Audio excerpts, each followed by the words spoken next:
বাংলাদেশের ছাত্ররা নতুন দল গঠন করেছে জাতীয় নাগরিক পার্টি। এ নিয়ে কিছু বলুন। শুনেলেন, ছাত্র আন্দোলন।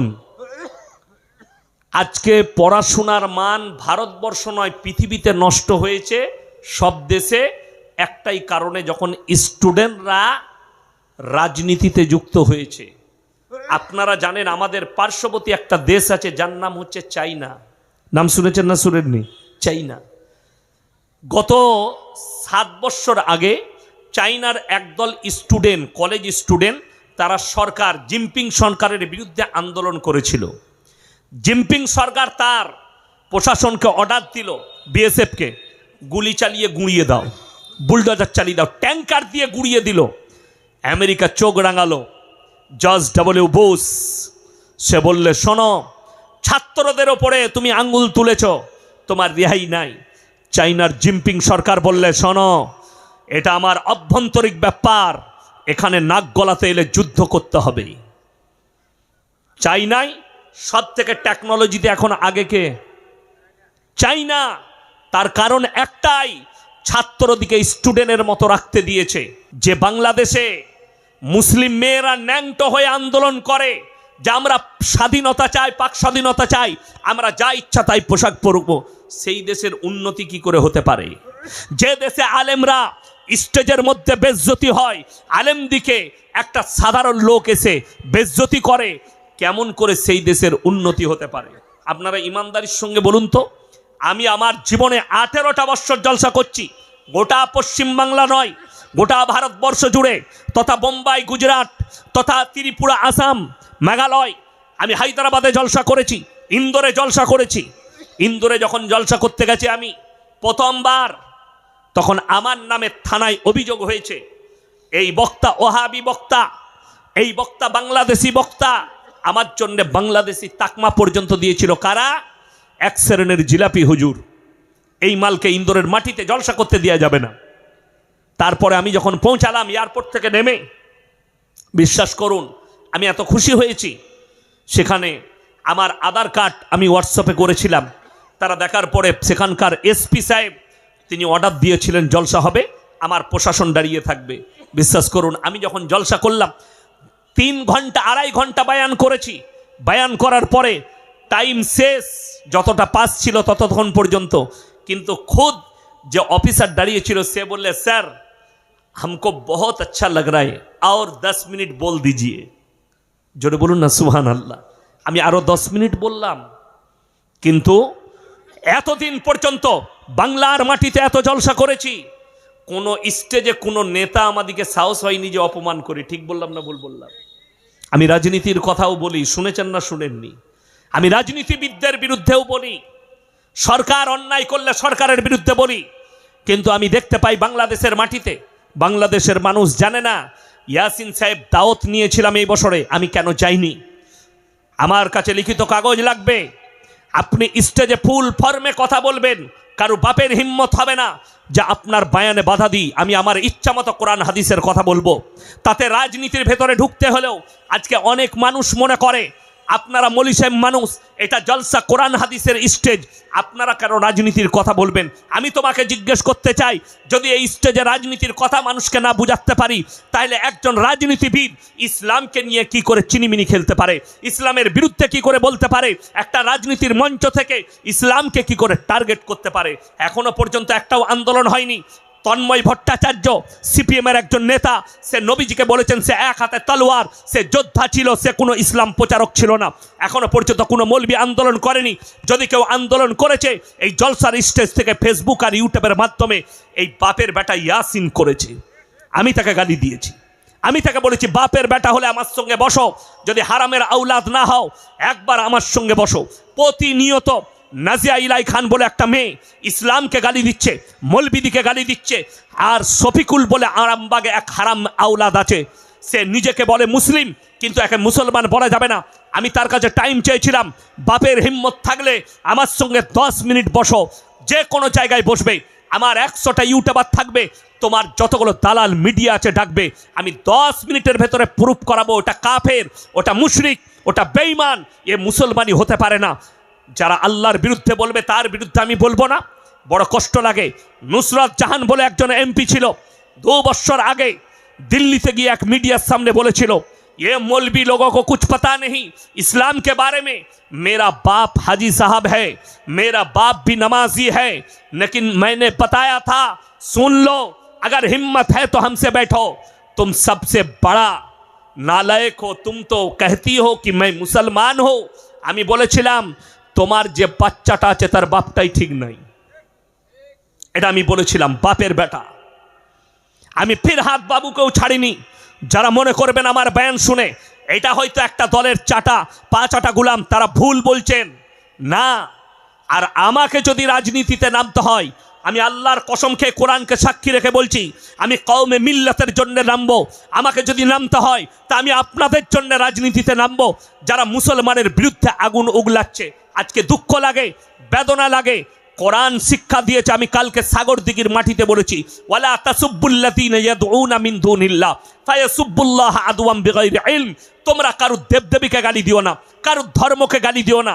সে যদি অজ্ঞাত অবস্থায় তোমার আল্লাহকে গালি দেয়, তোমার ক্ষতি হবে। আমার 1 লাখের বেশি বয়ান ছুটছে। আমি আমার দেশের দলিত ভাই, আমার আদিবাসী ভাই, আমার হিন্দু ভাই, আমার শিখ ভাই, আমার পাঞ্জাবি ভাই যতগুলো আছে তাদেরকে অনুরোধ করে বলছি, আমার একটা স্কিপ বার করো যে কারো দেবদেবীকে গালি দিয়েছি, আমি শ্রী রামজিকে গালি দিয়েছি, আমি দুর্গাকে গালি দিয়েছি, আমি মা দুর্গাকে গালি দিয়েছি, মা সরস্বতীকে গালি দিয়েছি, মা কালীকে গালি দিয়েছি। যদি আমার একটা স্কিপ বার করতে পারো, আমি আর জীবনে সমাজের বুকে বক্তব্য রাখবো না। কিন্তু জেনে রেখে দিবে, কেউ যদি বলে, আজকে ভেবে দেখুন, যে লোকটা মাথায় টুপি দিয়ে আপনার পাশে বসে ইফতারি করেছে, যে লোকটা বলেছে যে এই ভারতে মুসলমানরাই প্রথম ইংরেজদের বিরুদ্ধে আন্দোলন করেছে, সেই লোকটার বক্তব্য ছুটে বেড়াচ্ছে ফেসবুকে। মেদিনীপুরে বাড়ি ওই ভাঁড় নেতার, আজকে বলছে মাদ্রাসায় সন্ত্রাসবাদ তৈরি হয়, আজকে বলছে টুপিওয়ালারা সন্ত্রাসবাদ। আর এই লোক আমাদের পাশে বসে ইফতারি করেছে, আমাদের পাশে বসে টুপি লাগিয়েছে। এই লোককে মুনাফেক বলতে পাবো না যে তোমার ইসলামকে নিয়ে খেলা করেছে? কেন তুমি দাওয়াত দিলে? কেন ইফতারি পার্টি করলে?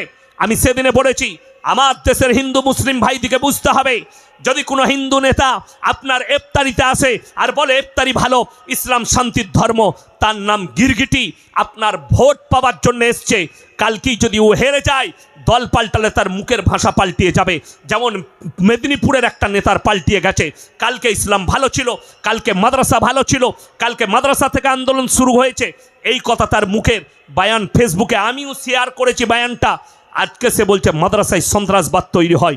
হিন্দু ভাইদের জানা দরকার, কোনো মুসলিম নেতা সে যদি হিন্দুদের ধর্ম অনুষ্ঠানে যায়, তাদের পুজো পাঠে যায়, জেনে রেখে দিবে তোমার ঠাকুরকে ভালোবেসে নয়, তোমার শ্রীরামজিকে ভালোবেসে নয়, তোমার ভোটটা ভালোবেসে গেছে, তোমাকে ধোকা দিতে গেছে। আর কোরআন বলছে লা ইলাহা উলাই ওয়ালা ইলাহা উলা, তোমরা দুটো নৌকায় পা দিও না। যারা বলছেন সম্প্রীতি বুঝান, আমি কোনো সম্প্রীতি নষ্ট করিনি। আমার বায়ান বার করো যেখানে আমি সম্প্রীতি নষ্ট করেছি, আমার বায়ানে আছে। আমি আজকে আবার বলে যাচ্ছি, রসুল আকরাম সাল্লাল্লাহু আলাইহি সাল্লাম বলেছেন, তোমরা মুমিন ততক্ষণ হতে পারবে না যতক্ষণ পর্যন্ত তোমার পাশের গরিব তোমার কাছ থেকে সুরক্ষিত নয়। রসুল বললেন, তোমরা দেখো না তোমার বাড়ির পাশে কে বসবাস করছে, দলিত হোক, হিন্দু হোক, আদিবাসী হোক, খ্রিস্টান হোক, সে ক্ষুধার্ত হলে খাবার দাও, বস্ত্রহীন হলে বস্ত্র দাও, বিপদে পড়লে পাশে দাঁড়াও। তাদের মন্দিরে আরতি হবে, আপনার পাশে হিন্দু ভাই বাস করে, তার মন্দির আছে, মন্দিরে আরতি হবে, মন্দিরে পুজো পাঠ চলবে, আপনার মসজিদে আজান হবে, মসজিদে নামাজ চলবে। এটাই হচ্ছে হিন্দুস্তানের সংস্কৃতি। আমরা পড়েছি ছোটবেলায়, আমাদের ছোট গায়ে ছোট ছোট ঘর থাকি, সেটা সবে মেলে নাহি কেউ পর, পাড়ার সকল ছেলে মোরা ভাই ভাই একসাথে খেলি আর পাঠশালায় যাই। বন্দে আলিমিয়া লেখা ছড়া, এই ছড়া যখন পড়তাম স্কুলে, আর মনে মনে ভাবতাম, অনুভব করতাম পাড়া প্রতিবেশীতে আমি ইয়াসিন। আমাকে আপনারা মনে করছেন বর্ধমান থেকে প্রধান বক্তা এসছে, জেনে রেখে দিবেন আমিও একটা আপনাদের মতনই মানুষ, আমি কোনো স্ট্যান্ডার্ড লোক নয়। আপনাকে যেমন আল্লাহ সৃষ্টি করেছে আমাকেও সৃষ্টি করেছে, আমি কোনো মহৎ ব্যক্তি নয়। আমার জানেন ক্লাস ফ্রেন্ডের নাম কি? আমার বেস্ট ফ্রেন্ড ক্লাস ফ্রেন্ডের নাম হচ্ছে সুনীল দাস। ফুচকা বিক্রি করে আমার মাদ্রাসার সামনে। আমি বেরিয়ে এলে, আমি পরশু ফোন করেছি, এই আমার ছোট মেয়ে বলছে ফুচকা খাবো, বসিস নি আজকে? বললে হুজুর আজকে বসিনি, তবে প্রথম রমজান থেকে বসবো, মুখটা ছাড়াবো আপনাদের রোজাতে। কতটা বুঝতে পারেননি? কত ভক্তি, কত শ্রদ্ধা। যাদের মনে হচ্ছে সম্প্রীতি নষ্ট করছে, আপনি আমার এলাকায় আসুন, আপনি বুঝতে পারবেন। আমার গ্রামে 4500 বসতি আছে। কত বললাম? সমস্ত মুসলিম বাড়ি, একটা অমুসলিম ভাই নেই। সেখানে একটা ঘর দেখাবো পালদের, কিদের বললাম, পালদের, কমল পালের বাড়ি, মিষ্টির দোকান। রমজান মাসে আমার গ্রামের ওই 4,500 বাড়ির মিষ্টিটা ওর দোকান থেকেই যায়। তার ভাগ্নে দোকান চালাচ্ছে, তার নাম বাপি। আমি যদি এক্ষুনি ফোন করি রাতের বেলা, এই মাদ্রাসায় 500 পিস রসগোল্লা পাঠা, পয়সার প্রয়োজন পড়বে না, হুজুর পাঠাচ্ছি। আমার মাদ্রাসার জলসা হয়, কি বলে জানেন, আমি বলেছি এই 500 পিস 1000 পিস রসগোল্লা লাগবে, সে বলে হুজুর আমি 200 পিস দেবো খাবার জন্যে। তাকে বলি না, চাপ নেই। আমি চ্যালেঞ্জ দিলাম কোন রাজনৈতিক নেতাকে, এসো আমার গ্রামে মিডিয়া নিয়ে, তাকে জিজ্ঞেস করো সেই বাপিকে, জিজ্ঞেস করো ওই কমল পালের পরিবারকে, তুমি যে গ্রামে এতগুলো 4,500 বসতির ভেতরে তুমি ব্যবসা করছো, তুমি বাস করছো, তোমাকে কি কোনো রকমের কষ্টের মধ্যে আছে? পাবেন না। এটা হিন্দুস্তান, আমরা সম্প্রীতির সঙ্গে আছি, তার কোনো কষ্ট হয় না। কমল পাল মারা গেছে, রেকর্ড আছে, আমার গ্রামের মানুষ, তার পরিবার আসেনি, আমার গ্রামের মানুষ ট্রাকে করে, লরি করে তার গ্রামে শ্মশানে পৌঁছেছে এবং তাদের পরিবারের লোক সেখানে, তারা তাদের মতো করে সৎ কাজ করেছে। আমাদের গ্রামের লোক খালি পৌঁছে দিয়েছে কি, তার বডিটা সেখানে পৌঁছেছে, তারা তাদের ধর্ম মোতাবিক করেছে। এটাই হিন্দুস্তানের সংস্কৃতি। ভেবে দেখুন, আজকে কুম্ভ মেলায় নো এন্ট্রি ছিল মুসলিমদের, অথচ আমি ভিডিওতে দেখলাম একটা মুসলিম পাড়া, ওই ইলাহাবাদে একটা মুসলিম পাড়ায়, যেটাকে প্রয়াগরাজ বলা হচ্ছে, স্টেশনের নাম পাল্টানো হয়েছে, আগে ছিল ইলাহাবাদ, এখন হচ্ছে প্রয়াগরাজ। ওইখানে একটা মহল্লায় এত অমুসলিম ভাইরা চলে গেছে, পুণ্যার্থীরা, তারা জায়গা পায়নি, মুসলিমরা তাদের বাড়ি খুলে দিয়েছে, বাথরুম খুলে দিয়েছে, মসজিদ খুলে দিয়েছে, মাদ্রাসা খুলে দিয়েছে, এখানে আপনারা বাথরুম করুন, আরাম করুন। তাদের খাবারের ব্যবস্থা কেন? আপনি বিশ্বাস করবেন না, বিহার থেকে আজ থেকে 6 বছর আগেকার ঘটনা। আমার বাড়িটা হচ্ছে ন্যাশনাল হাইওয়ে NH2 এর ওপরে, দিল্লি রোডের ওপরে, কলকাতা টু দিল্লি রোড, তার ওপরে আমার গ্রাম, দুদিকে গ্রাম, মধ্যখানে বাড়ি। তো একটা মোড়ের নাম আছে পারাজ মোড়। সেখানে তারকেশ্বরে শিবের মাথায় জল ঢালতে যাচ্ছিল এক বাস পুণ্যার্থী। রমজানের মাস ছিল আমার মনে আছে, বাস পাল্টি করেছে ঠিক রোজা খোলার আধ ঘন্টা আগে। রোজদাররা ছুটে গেছে, তারা রোজা খুলেনি, সমস্ত লোককে গাড়ি করে করে করে হসপিটালে পৌঁছেছে। কেন? আল্লাহ রসুল সাল্লাল্লাহু আলাইহি সাল্লামকে আল্লাহ বললেন, পৃথিবীর মানুষকে বলো, কেউ যদি একটা মানুষের প্রাণ বাঁচায়, সে গোটা মানব জাতির প্রাণ বাঁচালো। কেউ যদি একটা মানুষকে উপকার করে, সে গোটা মানব জাতির উপকার করলো। আমার ভাই, ইসলাম বলছে তোমার কাছ থেকে যেন এতটুকু কেউ কষ্ট না পায়। আমরা কেউ কি কষ্ট দেবো না, সকলে জোরে বলুন ইনশাল্লাহ। তোমার বাড়ির পাশে কোনো অমুসলিম ভাই বসবাস করবে, তোমার দ্বারা যেন সে কষ্ট না পায়, তোমার দ্বারা যেন সে ব্যথিত না হয়। নবী আকরাম সাল্লাল্লাহু আলাইহি সাল্লাম মাথার পাগড়িটা হাতেম তায়ের বিটির মাথায় চাপিয়েছেন। আল্লাহ নবীকে বললেন, সাহাবীরা, ইয়া রাসূলুল্লাহ, এটা মুশরিকের বিটি। নবীজি বললেন, শোনো, আমি মেয়েদের মাথা ঢাকতে এসেছি, খুলতে আসিনি। জোরে বলুন সুবহানাল্লাহ। আমি মেয়েদের মাথা ঢাকতে এসেছি, অর্থাৎ আমি ঢেকে দিয়েছি। আমার ভাই, ভারতের যে সমস্ত হিন্দু হোক, দলিত হোক, আদিবাসী হোক, যতগুলো মা আছে, তারা আমার মায়ের মতো, বিটিরা আমার বিটির মতন, বোনরা আমার বোনের মতন। আমার ভাই আপনাদেরকে অনুরোধ করছি, সবাই বলুন, আমরা সবাই দিনের উপরে প্রতিষ্ঠিত হব। জোরে বলুন ইনশাল্লাহ। এই যে রমজান মাস আসছে, কাল থেকে রোজা রাখবেন, নামাজ পড়বেন। আমাদের ছেলেদের একটা ভালো গুণ আছে, কি গুণ বলুন তো যুবকদের? কাল থেকে কিন্তু আর দাড়ি কাটবে না। ঠিক বললাম না ভুল বললাম? পুরো রমজান মাস দাড়ি রাখবে, ঠিক চাঁদটি উঠবে মালটাকে চালিয়ে দিবে। ঠিক বলি না? যে রাতে চাঁদ উঠবে সেই রাতে কালিয়াচকে, গোলাপগঞ্জের সেলুনগুলো সারা রাত খোলা থাকে।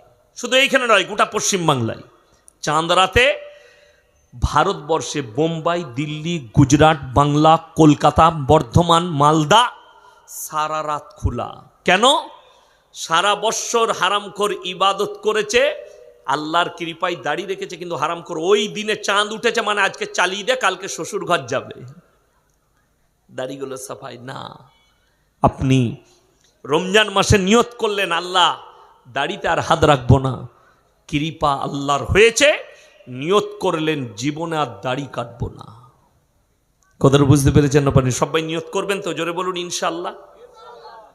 অনেকজন ভয়ে বলছে না, যদি ইনশাআল্লাহ বলে দিস রাখতে হবে, ওই জন্য অনেকজন ইনশাআল্লাহ বলে না, মৌলবীরা বললে ভয়ে। জোরে ইনশাআল্লাহ বলুন, আল্লাহ কবুল করলে আপনি কামিয়াব। যারা পাপ করে জানার পরেও হারাম হালাল দিন বদ্দিন বুঝার পরেও জিদ করে, যারা মৌলবীদের কথায় জিদ করে, কোরআনের কথায় জিদ করে যারা পাপ করে, আল্লাহ তাদের সঙ্গে কি আচরণ করে শুনেলেন। খাতামাল্লাহু আলা কুলুবিহিম ওয়া আলা সামিহিম ওয়া আলা আবসারিহিম গিশাওয়া ওয়া লাহুম আযাবুন আযীম। মারাত্মক কথা, আপনার চোখ দিয়ে পানি আসবে। যারা পাপের সাগরে ডুবে আছেন, যাদের মনে হচ্ছে আমরা জিদ করে করে পাপ করব, করেছি তা কি হয়েছে, এ মৌলবীরা বলুক, আমরা এরা বলবে আমরা করব, তাদের জন্য আল্লাহ কোরআনে বললেন খাতামাল্লাহু আলা কুলুবিহিম। কুলুব মানে হচ্ছে হৃদয়, এই হৃদয়টা আমি তাদের হৃদয়ে তালা মেরে দিয়েছি, হৃদয়ে তালা মারা গেছে। খাতামাল্লাহু আলা কুলুবিহিম ওয়া আলা সামঈহিম, আর তাদের কানেতে মোহর মেরে দিয়েছি। আল্লাহর ডাক পড়বে, তারা মসজিদের দিকে যাবে না, আল্লাহর দাওয়াত তাদের কাছে পৌঁছাবে, তারা পাপ থেকে সরবে না। ওয়ালা আবসারিহিম গিশাওয়া, আর তাদের চোখেতে পর্দা পড়ে গেছে, তারা দিনের রাস্তায় ফিরবে না। ওয়ালাহুম আযাবুন আযীম, হে নবী বলে দাও তাদের জন্য কঠোর শাস্তি আমি কিয়ামতের দিনে রেখেছি। হিদায়াত কার হাতে? সকলে বলুন আল্লাহর হাতে। বক্তার হাতে নয়, মৌলবীর হাতে নয়, কোনো স্কলারের হাতে নয়। হিদায়াতের মালিক হচ্ছেন একমাত্র আল্লাহ। তুমি দাওয়াত দাও, আল্লাহ যাকে কবুল করবে সে দাওয়াত পাবে। যদি বলে কোনো বক্তা না, এই বক্তাকে আল্লাহ মানুষ হিদায়াত পেয়ে যাবে, নবীজি সাল্লাল্লাহু আলাইহি সাল্লামের থেকে দামি বক্তা পৃথিবীতে কেউ হতে পারে? দামি মানুষ কেউ হতে পারে? নবীজি সাল্লাল্লাহু আলাইহি সাল্লাম নিজের চাচাকে কলমা পড়াতে পারেননি, এর থেকে দামি আর কিছু হতে পারে? শুধু তাই নয়, আল্লাহ দোয়া করতে নিষেধ করে দিলেন। এটা এক নম্বর গেল, যিনি হচ্ছেন শ্রেষ্ঠ পয়গম্বর। দ্বিতীয় নম্বর, হযরতে নূহ নবী নিজের সন্তানকে, নিজের স্ত্রীকে কলমা পড়াতে পারেনি। সেটা ঘর, নিজের স্ত্রী, যার সঙ্গে রাত কাটিয়েছেন পয়গম্বর, যিনি নিজের বিছানার সাথী, তাকে পর্যন্ত কলমা পড়াতে পারেনি। আল্লাহ কোরআনে জাহান্নামী ঘোষণা করে দিয়েছেন নূহ নবীর বিবির জন্য। নূহ নবী নিজের সন্তানের জন্য দোয়া করতে চেয়েছে, কিনানের জন্য, লা আসিমা আল-ইয়াওমা মিন আমরিল্লাহ, এটা আমার ওরসজাত পুত্র। আল্লাহ বললেন লামিনাল খাসিরিন, হাত নামাও। যে আমাকে মানেনি, আমার নবীকে মানেনি, তার লেগে তুমি দোয়া করতে পাবে না। নবীজি দোয়া নিষেধ করে দিয়েছেন আল্লাহ নবীদিকে। হযরতে লূত নবী, তার বিবি জাহান্নামে যাবে, নিজের বিবিকে কলমা পড়াতে পারেনি। আর আপনি বলছেন ইয়াসিনকে দাওয়াত করে লোকরা হিদায়াত পেয়ে যাবে? রং। আপনি দাওয়াত দেন, আল্লাহ যাকে হিদায়াত দিবে সেই ব্যক্তি হিদায়াত পাবে, তা নাও পাবে না। ওটা আমার কথা নয়। এই মৌলবি কথা বললেও মানুষ হিদায়াত পেয়ে যাবে যদি আল্লাহ হিদায়াত তার তকদিরে রাখে। এটা হচ্ছে নম্বর এক।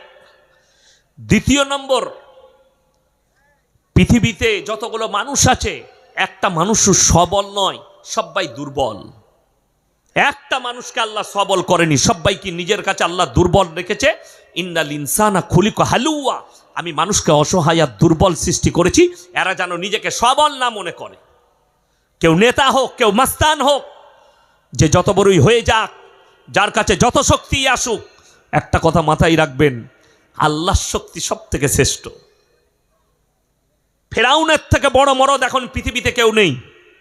ফেরাউন বলেছিল আলা রাব্বুকুমুল আলা, আল্লাহ তার নিচুড়ে রস বার করে দিয়েছে যে নিজেকে রব দাবি করেছিল।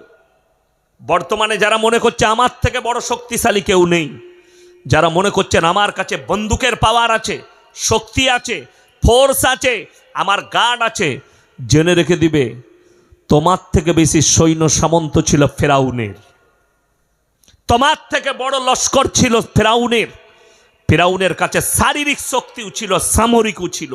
আল্লাহ নিচুড়ে রস বার করেছে।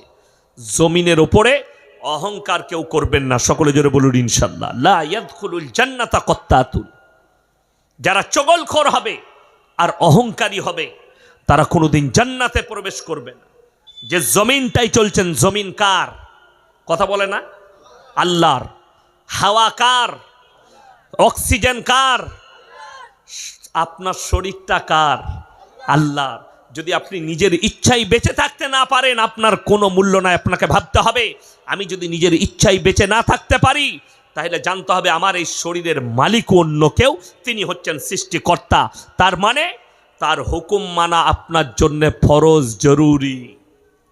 পৃথিবীতে দৌলত, সম্পদ, মাল, শক্তি কোনো কিচ্ছুই আল্লাহর কাছে কাজে লাগে না, কোনো কিচ্ছুই। আল্লাহর ইচ্ছা হলে, যদি মনে করে কারো কাছে কয়েক হাজার কোটি টাকা আছে, কিন্তু তার কাছে যদি মৃত্যু আসে, তার ওই টাকা কিন্তু তার মৃত্যু রুখতে পারবে না। এইটার প্রতি ঈমান রাখতে হবে, এই জায়গাটার প্রতি, এই কথাটার উপর আপনাকে ঈমান রাখতে হবে যে যা কিছু হয় আল্লাহ থেকে হয়। আমি কালকে একটা প্রতিবেদন পড়ছিলাম ফেসবুকে। প্রতিবেদনটা একটা লন্ডনের আর্টিস্টের, ফিল্মের আর্টিস্ট, মেয়ে ছেলে, এবং সে লেখিকাও ছিল, লিখতো, ভালো ভালো কথা লিখতো। তো সে তার জীবনের শেষ প্রতিবেদনটা লিখেছে যে আমার যখন ক্যান্সার হয় তখন আমি এই প্রতিবেদন লিখি, মৃত্যুর আগে লিখেছে, আমার গোডাউনে, মানে তার গ্যারেজে, গাড়ির গ্যারেজে কয়েকটা বিলাসবহুল গাড়ি, যে গাড়ি আপনাকে মালদা জেলায় খুঁজতে হবে আছে কিনা, মার্সিডিজ, ওডি, রোলস রয়, এই ধরনের দামি গাড়ি আমার গ্যারেজে। কিন্তু গাড়ি চালানোর ক্ষমতা আর আমার ছিল না, গাড়ি চাপার। আমাকে মানুষের সাহারায় একটা হুইল চেয়ারে আমাকে চলতে হয়েছে। আমি প্রত্যেক দিন আমার বুক করা থাকতো দামি দামি হোটেল আর রেস্টুরেন্ট, আমেরিকা লন্ডনে 5 স্টার 7 স্টার হোটেল, আমার রুম বুক করা থাকতো, সেখানে স্পেশাল খাবার খাবো। কিন্তু আমার এমন সময় এলো, ওখানে যাওয়া তো দূরের কথা, হসপিটালে বসে ডাক্তারে আমাকে লিখেছিল সারা দিনে একটা লিকুইড খাবার, ওষুধ মিশানো পানি আর 2টো ট্যাবলেট ছিল আমার সারা দিনে 24 ঘন্টার খাবার। আমি যখন চুল কাটতাম,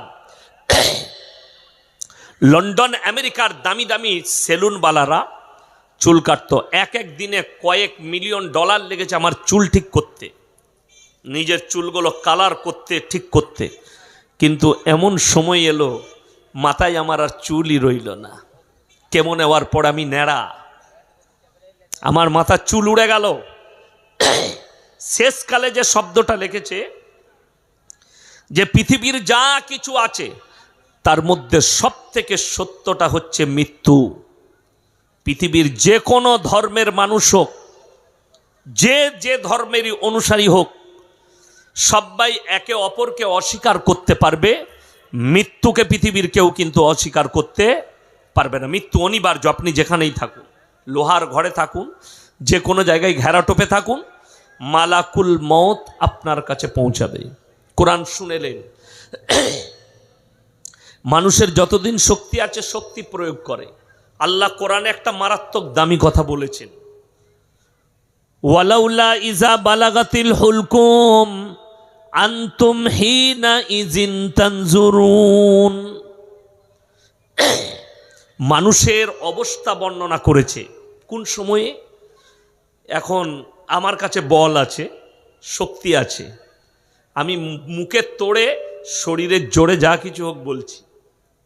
আমাকে একটা গ্রিন টি খাওয়ালো, আমি খাবার খাই নাই, গ্রিন টি বললে মৌলী সাহেব এটা 3 ঘন্টা এনার্জি থাকবে, কি বুঝলেন?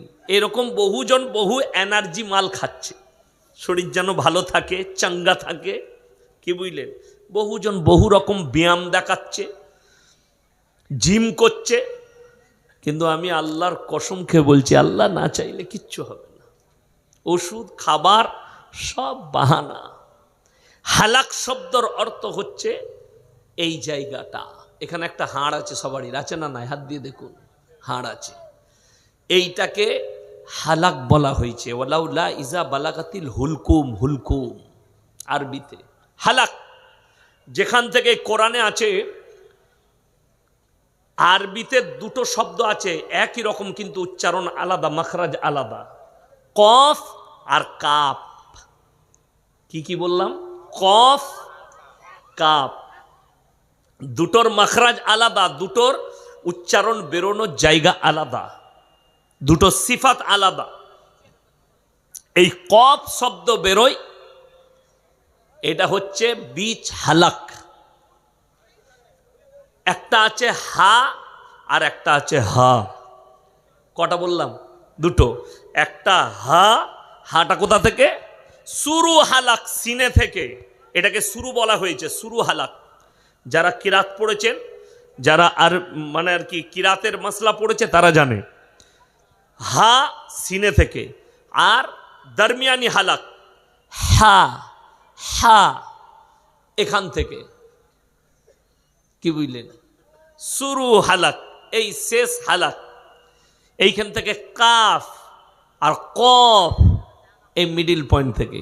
আল্লাহ কোরআনে বললেন, আমি যখন এদের মৃত্যুকে টেনে, ওয়ালাউলা ইজা বালাগাতিল হুলকুম, আমার ফেরেশতারা যখন টেনে এই হালাকে নিয়ে আসে, আনতুম হিনা ইজিন তানজুরুন, পৃথিবীর যত শক্তিশালী ব্যক্তি হোক, সে বিছানায় শয্যায় শুয়ে যায়, চারিদিকে তার পরিবার, কারুর স্ত্রী পায়ের গোড়ায় মাথার গোড়ায় বসে থাকে, সন্তান, ছেলে পিলে, লাতিপুতা, পাড়া প্রতিবেশী। তুমি খালি ভ্যাল ভ্যাল করে তাকিয়ে দেখবে, তোমার আর কোনো উপায় থাকবে না, কথা বলার যোগ্যতা হারিয়ে ফেলবে। তুমি খালি তাকিয়ে দেখবে। শুনে রেখে দেন, ওই হালাকে মৃত্যুকে আনার পূর্বে, আনার পরে আল্লাহ যদি আবার থেকে জীবন দান করে, সে মানুষকে একটাই কথা বলবে, তোমরা আল্লাহকে ভয় করো, পরেজগার হও। কিন্তু আর ফিরে আসে না, মৃত্যুর মুখে পতিত হয়। আর সবাই নিয়ত করেলেন, যারা অনেকজন ভাবে এই বক্তাকে দাওয়াত করলে মনে হয় মানুষ হিদায়েত পেয়ে যাবে, একে দাওয়াত করলে হিদায়েত পাবে। সেদিন আমাকে ফোনে একজন বলছিল, মূর্খ লোক, ইলেম কালাম নাই, অমুক বক্তা এতজনকে মুসলমান করেছে। আমি বললাম, রং কথা, রং কথা। ইয়াসিন সাহেবের কথাই কেউ ইমান আনে না, কোনো বক্তার দ্বারা কেউ ইমান আনে না। আল্লাহ যাকে হিদায়েত দেয় সে ইমান পায়। এটা হচ্ছে কোরআনের ভাষা। কেউ যদি বলে অমুক বক্তার কাছে, অমুক বক্তার কথা শুনে ইমান এনেছে, রং ভাষা, কোরআন বিরোধী ভাষা। তাদের জন্য কোরআনের আয়াত শোনাবো। এটা নবীজিকে আল্লাহ বললেন কখন? ইন্নাল্লাযীনা কাফারু সাওয়াউন আলাইহিম আনজারতাহুম আম লাম তুনজিরুহুম লা ইউমিনুন। আমি শুনলাম একটা মূর্খ বক্তা, ইলম কালাম নাই, সে বলেছে ইয়াসিন সাহেব তফসির করতে পারে না কোরআনের। আমি আজকে গল্প গুজব করবো না, খালি কোরআনের তফসির শোনাবো আপনাদেরকে, যেন সেই মূর্খ জানে যে এই বক্তা ছোটখাটো লয়, আর তোর মতো কি গাইমুখো হেলে মাল লয়। আল্লাহর কৃপায় কতগুলো তফসির, এত তফসির করব, ঢেকে দেবো তফসির দিয়ে, কোনো কথা বলবো না আজকে, খালি তফসির করব। কোরআন বলছে, ইন্নাল্লাযীনা কাফারু সাওয়াউন আলাইহিম আনজারতাহুম আম লাম তুনজিরুহুম লা ইউমিনুন। হে নবী, আপনি যত দাওয়াত দিবেন দেন, যত কোরআন শোনাবেন শোনান, কিন্তু যারা হিদায়েত পাবার নয় তারা কখনো হিদায়েত পাবে না। আপনার চলার, আমার চলার পথ হবে কোরআন এবং রাসূল সাল্লাল্লাহু আলাইহি সাল্লামের আদর্শের উপরে। তিনটে লোক, এরপরে বলবো, রমজান মাস আসছে, তিনটে লোক যদি দোয়া করে আল্লাহ তাদের দোয়াকে ফিরাবেন না। জোরে বলুন সুবহানাল্লাহ। কটা বললাম বাবা? কটা বললাম? তিনটে। নাম্বার এক, ওয়া আতিদাল কুরবা, তোমার কাছের গরিব যদি হাত পাতে তাদের হাতকে আল্লাহ ফিরাবেন না। তারা যদি দোয়া করে, ওয়াল ইয়াতামা ওয়াল মাসাকিন, এতিম আর মিসকিন যদি হাত পাতে, তাদের হাতকে আমার আল্লাহ ফিরাবেন না। ওয়াবনাস সাবিলি ওয়ালা তুবাদ্দির তাবদীরা, আর মুসাফির যদি দোয়া করে তাদের দোয়াকে আমার আল্লাহ ফিরাবেন না। আজকের এই মজমায় সব থেকে বড় মুসাফির আমি। ইনি তো কাছের মানুষ, সভাপতি সাহেব শেখ উনিও কাছের মানুষ, আমি কিন্তু 350 কিলোমিটার এসছি আমার বাড়ি থেকে। আমি মুসাফির সব থেকে বড়। এই তিনজন যদি আল্লাহর কাছে দোয়া চায়, আল্লাহ কবুল করে নেয়। আমার ভাই, শাবান মাস, এই মাসে বরকতপূর্ণ মাস, আল্লাহ এই মাসে দোয়াকে কবুল করেন। আমার ভাই, আমি আপনাদের কাছে মসজিদের জন্য কিছুই চাইব না। কোরআনে পাড়া কটা আছে বাবা? তাড়াতাড়ি বলুন। 30টা। 30 জন ব্যক্তি আমার হাতে এখানে দিয়ে যাবেন 500 করে টাকা, এই মসজিদ আল্লাহর ঘরের জন্য। নবীজি বলেছেন, জাকিরা, গচ্ছিত সম্পদ। মানুষ খালি কাঁদবে কিয়ামতের দিনে। আমি যদি আরো কিছু বেশি দিতাম আমার জন্য মঙ্গল হতো। তাই আমি অনুরোধ করে বলবো, কে আছেন, কোন আল্লাহর বান্দা আছেন, একজন বিসমিল্লাহ করবেন। 500 করে টাকা আমি 30 জন চেয়েছি, 30 জন তাড়াতাড়ি উঠে আসুন। যদি পয়সা না থাকে আপনি ফোন পেতে দিবেন, ফোন পেতে পয়সা দিবেন, তাড়াতাড়ি উঠে আসুন। এখানে একজন এগিয়ে যান, আমাকে ধরিয়ে দেন। মাশাআল্লাহ, আসুন, জাযাকাল্লাহ। এই দেখেন, দুটো হয়েছে, এইদিকে দেন তো, এই যে এইদিকে তাড়াতাড়ি, এইদিকে দুটো, 4টা, মাশাআল্লাহ, 4 আর 2।